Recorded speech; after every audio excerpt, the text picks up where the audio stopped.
běhá, to je jízda nevídaná. Úsměv jak reklama a tempo skoro kosmický. Jede jak motor japonský, výkon automatický.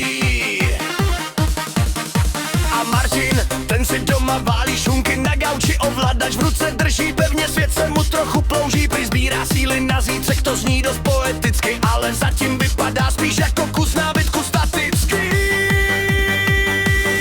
Marcelka maká, skoro žena robotická. Martin se fláká, póza jeho je dost komická.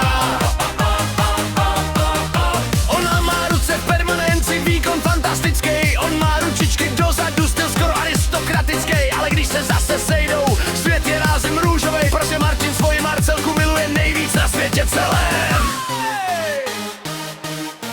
V tetě pípá pokladná, fronta dlouhá jak had. Marcelka zvládne všechno, klidně 10 směn na pořád. Síla, elán, energie, turbo v jejím srdíčku. Kdyby byla stroj, má nálepku nejvyšší jako na štítku. A Martin mezi tím přemýšlí hluboce a tiše, jestli si dá ještě kafe nebo radši 2 spíše. Strategie odpočinku, plán prý geniální, jen pohyb jeho těla bývá minimální. Ale když ji vidí potom stát ve dveřích unavenou,